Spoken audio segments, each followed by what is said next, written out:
ঈদুল আজহা। ঈদুল আজহা মানে হচ্ছে এটা একটা ত্যাগ।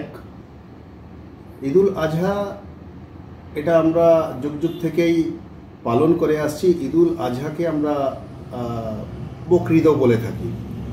এটা ইসলাম ধর্মে একটা মহান আত্মত্যাগের কাহিনী স্মরণ করে।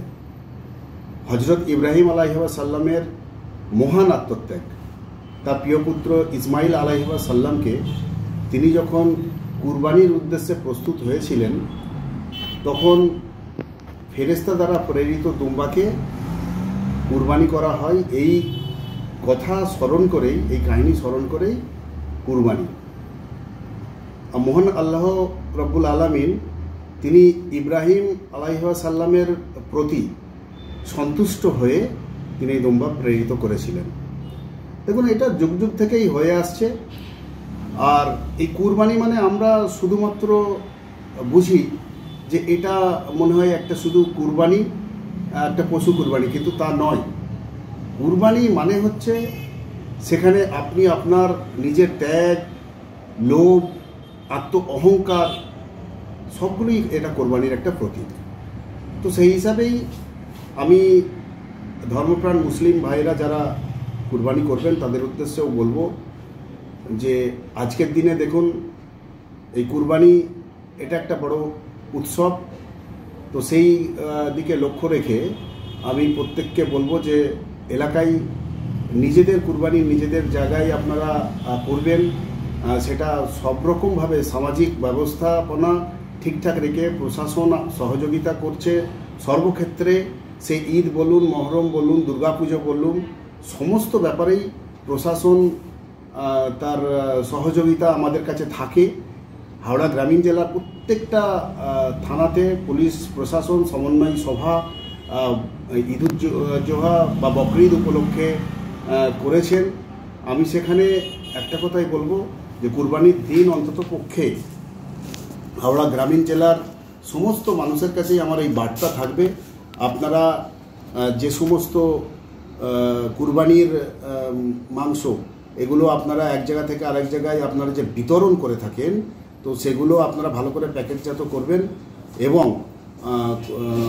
কোনো খোলা জায়গায় না করে এটা যেন ঘেরার মধ্যে থাকে সেদিকেও লক্ষ্য রাখতে হবে। এবং যারা ওই দিনকে দেখা যায় অনেক সময় যে গাড়ি নিয়ে যারা বাইক নিয়ে যাতায়াত করে থাকে, তো সেই তাদের ক্ষেত্রেও আমার এই নবপ্রজন্মের ভাইদের কাছেও আমার বার্তা থাকবে, অন্ততপক্ষে নিজের জীবনের ঝুঁকি নিয়ে এগুলো না করে ওদিনকে অন্ততপক্ষে যাতে সুষ্ঠুভাবে শান্তিপূর্ণভাবে এই উৎসবটা আমরা পালন করতে পারি, তার জন্য কোনো অশান্তির বাতাবরণ যাতে সৃষ্টি না হয় সেদিকেও লক্ষ্য রাখার জন্য গাড়িগুলো অন্তত একটু নিয়ন্ত্রণে চালাতে হবে। রাজ্য সরকারের সেফ ড্রাইভ সেভ লাইভের কর্মসূচি এখন চলছে। হেলমেট পরবেন অবশ্যই, আপনারা পরে আপনারা ওই দিনকে বের হবেন। এবং শুধু ওই দিনকের জন্য নয়, হেলমেটের ব্যাপারটা সারা বছরই পড়তে হবে, সেদিকেও লক্ষ্য রাখতে হবে। এটা আমার এই বার্তা রইল। আর এলাকার যারা ইমাম সাহেব আছেন এবং বিশিষ্ট মানুষজন যারা এলাকায় আছেন, আমি তাদের উদ্দেশ্যেও বলবো, আপনারা সামনে একটা জুম্মাও আবার পাবেন। এই জুম্মার দিনে আপনারা একটু জুম্মার খুতবার পরেই আপনারা একটু বক্তব্য রাখবেন, বলবেন, যাতে করে ওদিনকে আমরা যেন ঠিকঠাকভাবে একদম প্রশাসনের সঙ্গে সহযোগিতা যেভাবে প্রশাসন করছে তার সাথে আমরাও যেন ঠিকভাবে সহযোগিতা করে আমরা আমাদের এই উৎসব, এই কুরবানি আত্মত্যাগ আমরা যেন ঠিকঠাকভাবে পালন করতে পারি। সেদিকে আমার ইমাম সাহেবদের কাছেও আমার একটা অনুরোধ রইল, তারা যেন অন্ততপক্ষে এটাকে নিয়ে একটু বক্তব্য রাখেন।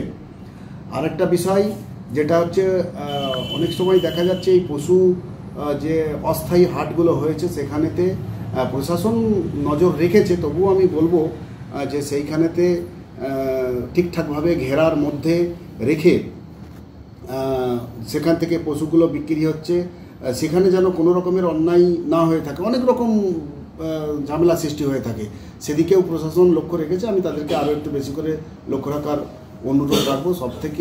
সব মিলিয়ে শেষে বলবো এটাই যে দেখুন, আমরা এখানে এই বাংলায় শান্তি সম্প্রীতি বজায় রেখে আমরা প্রত্যেকটা উৎসব আমরা পালন করে থাকি। সেইভাবে আমরা সামনে ঈদুল জোহা বা ঈদুল আজহা বা বকরা ঈদ বা কুরবানির ঈদ যাই বলে থাকি না কেন, আমরা এটাকে অন্তত শান্তিপূর্ণভাবে যেন আমরা এই উৎসব পালন করতে পারি সকলে, ভ্রাতৃত্ব বজায় রেখে, এটাই আমার আপনাদের কাছে আবেদন থাকে।